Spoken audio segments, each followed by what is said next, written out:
আসসালামু আলাইকুম, সকলকে আমন্ত্রণ আনন্দ টিভি রাতের সংবাদে। আপনাদের সঙ্গে আছি আমি মুস্তফা কামাল তোহা। একমাত্র টেস্ট ও ওয়ানডে সিরিজের পর টি-20তেও উড়ন্ত জয় শুরু করেছিল বাংলাদেশ, কিন্তু সেই ছন্দ আর ধরে রাখতে পারেনি তারা। জিম্বাবুয়ের বিপক্ষে সিরিজের দ্বিতীয় টি-20তে হার দেখে বাংলাদেশ। বাজে ফিল্ডিং ও ব্যাটিং ব্যর্থতায় দ্বিতীয় টি-20তে জিম্বাবুয়ের কাছে 23 রানে হারে বাংলাদেশ। চলতি জিম্বাবুয়ে সফরে যা বাংলাদেশের প্রথম হার। শুক্রবার দ্বিতীয় ম্যাচ জিতে সিরিজে 1-1 সমতা ফেরায় জিম্বাবুয়ে। 3 ম্যাচের সিরিজের শেষটি হবে শিরোপা নির্ধারণী ম্যাচ। আগামীকাল রোববার তৃতীয় ও শেষ টি-20তে সিরিজ জয়ের জন্য লড়বে বাংলাদেশ এবং জিম্বাবুয়ে। আবারও দেশের খবর। সরকার ঘোষিত 14 দিনের কঠোর লকডাউনের দ্বিতীয় দিন শনিবার সকাল থেকে ময়মনসিংহে কঠোর অবস্থানে থাকে জেলা প্রশাসন। নগরীর দোকানপাট ও শপিং মল বন্ধ থাকলেও চলাচল করতে দেখা যায় ইজি বাইক ও ব্যক্তিগত গাড়ি।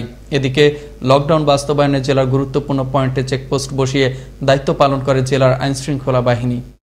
কঠোর লকডাউনের দ্বিতীয় দিন শনিবার সকাল থেকে টাঙ্গাইলের বিভিন্ন স্থানে অভিযান পরিচালনা করে জেলা প্রশাসনের ভ্রাম্যমাণ আদালত। এ সময় স্বাস্থ্যবিধি অমান্য করায় দোকান মালিক ও বিভিন্ন ব্যক্তিকে 33,100 টাকা অর্থদণ্ড প্রদান করা হয়।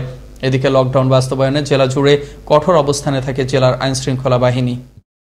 শনিবার দুপুরে চাঁপাইনবাবগঞ্জের শিবগঞ্জ উপজেলার পাগলা নদীতে ডুবে মৃত্যু হল 14 বছরের এক স্কুল শিক্ষার্থীর।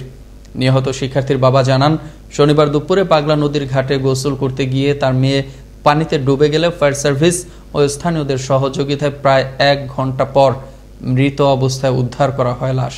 দেখছেন আনন্দ টিভি রাতের সংবাদ, সঙ্গে আছি মুস্তফা কামাল তোহা। শনিবার দুপুরে ব্রাহ্মণবাড়িয়া সদরের নর্দাপাড়া এলাকায় সাইমন নামের এক শিশুর মরদেহ উদ্ধার করে পুলিশ। সকালে সাইমন বাড়ির পার্শ্ববর্তী জমিতে ঘাস কাটতে গিয়ে নিখোঁজ হয়। পরে পরিবারের লোকজন খোঁজাখুঁজির এক পর্যায়ে বাড়ির পাশের ফসলি জমিতে সাইমনের গলা কাটা মরদেহ দেখতে পায়। খবর পেয়ে লাশটি উদ্ধার করে হাসপাতালের মর্গে পাঠায় পুলিশ। এদিকে মর্মান্তিক এই হত্যাকাণ্ডের তদন্ত চলছে বলে জানান সদর থানার ভারপ্রাপ্ত কর্মকর্তা ইমরানুল ইসলাম। কুমিল্লার দাউদকান্দির ইলিয়টগঞ্জ ইউনিয়নে প্রধানমন্ত্রী দেয়া আশ্রয় প্রকল্পের আওতায় নির্মিত ঘরগুলো পরিদর্শন করেন চট্টগ্রাম বিভাগীয় কমিশনার কামরুল হাসান এনডিসি। এ সময় তিনি সুবিধাভোগীদের বিভিন্ন বিষয়ে খোঁজ খবর নেন। জেলা প্রশাসক কামরুল হাসান, উপজেলা নির্বাহী কর্মকর্তা কামরুল ইসলাম খান এবং দাউদকান্দি সার্কেলের উপ পুলিশ কমিশনার জুয়েল রানা সহ পদস্থ কর্মকর্তাগণ এ সময় উপস্থিত ছিলেন। গেল 5 বছরের পাওনা প্রায় 15 কোটি টাকা না পেয়ে পথে বসতে চলেছে নওগাঁর চামড়া ব্যবসায়ীরা। তাদের অভিযোগ, পাওনা টাকা পরিশোধই করছেন না ট্যানারি মালিকরা। আর ব্যবসায়ীদের দাবি, ট্যানারি মালিকরা স্বল্প সুদে সরকারের কাছ থেকে টাকা নিয়ে তারা অন্য ব্যবসার কাজে লাগান, অথচ তারা বছরের পর বছর চামড়া ব্যবসায়ীদের পাওনা টাকা পরিশোধ করছেন না। নওগাঁ থেকে কাজী কামাল হোসেনের পাঠানো তথ্য ভিডিও চিত্রে দেখুন ডেস্ক রিপোর্ট।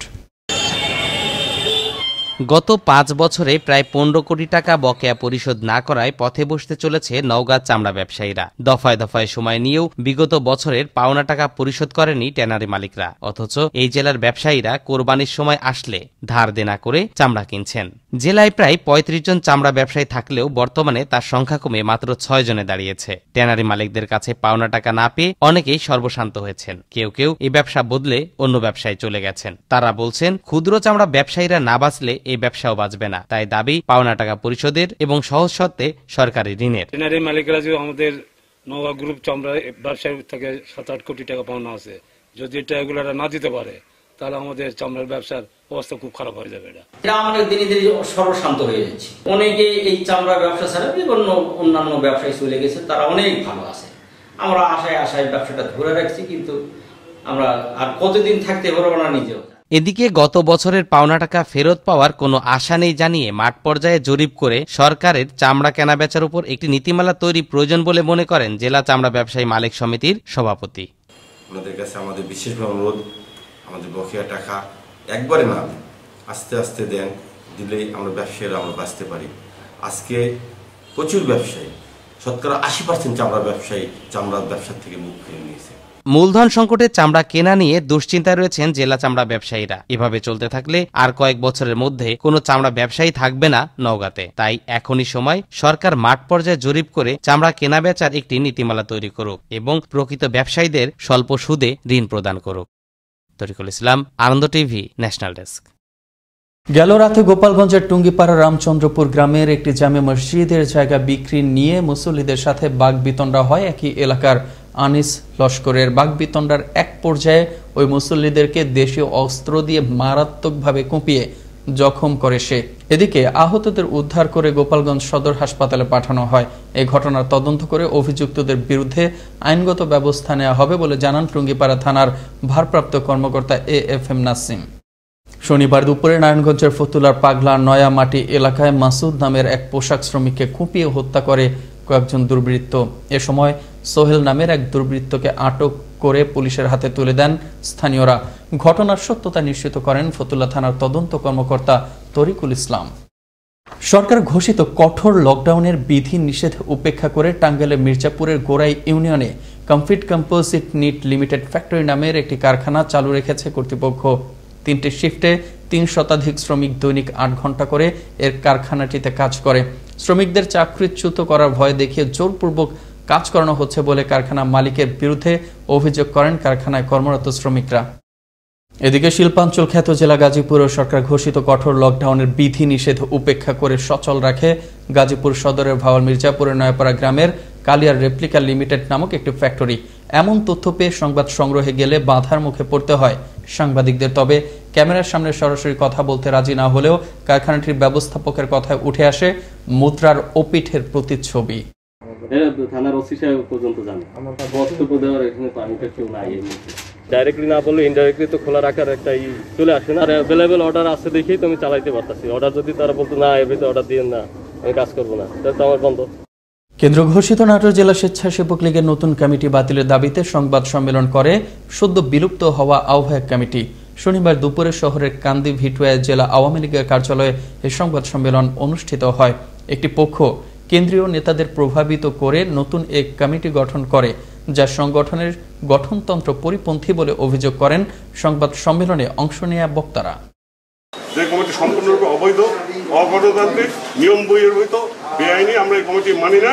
এই কমিটির পক্ষে আমাদের নাটোর জেলা আওয়ামী স্বেচ্ছাসেবক লীগের কেউ নেই।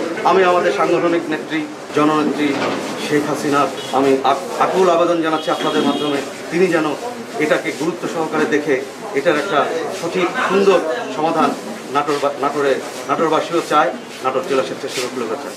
কেন্দ্রীয় স্বেচ্ছাসেবক লীগের কাছে আকুল আবেদন জানাবো, ত্যাগী, পরীক্ষিত, ভদ্র, শিক্ষিত এবং জ্যেষ্ঠ নেতাদের সমন্বয় নাটোরে তৃণমূল স্বেচ্ছাসেবক লীগের নেতাদের মতামতের ভিত্তিতে কাউন্সিলের মাধ্যমে, প্রত্যক্ষ ভোটের মাধ্যমে নাটোর জেলা স্বেচ্ছাসেবক লীগের সভাপতি সাধারণ সম্পাদক নির্বাচিত করতে হবে। পটুয়াখালী রাঙ্গাবালিতে লাইজু আক্তার নামের এক গৃহবধূর ঝুলন্ত মরদেহ উদ্ধার করে পুলিশ। শনিবার সকালে উপজেলার বাইলাবুনিয়া বাজারের সন্নিকটে একটি গাছে ঝুলন্ত অবস্থায় ওই গৃহবধূর লাশ দেখতে পায় স্থানীয়রা। খবর পেয়ে লাশটি উদ্ধার করে হাসপাতালের মর্গে পাঠায় পুলিশ। ঘটনার সত্যতা নিশ্চিত করেন রাঙ্গাবালী থানার ভারপ্রাপ্ত কর্মকর্তা দেওয়ান জগলুল হাসান। এই ছিল এখনকার মতো আনন্দ টিভির সর্বশেষ সংবাদ এবং বিনোদন। সবার আগে দেখতে ভিজিট করুন www.facebook.com/anondotvbd এই পেজে। ধন্যবাদ সবাইকে, শুভরাত্রি।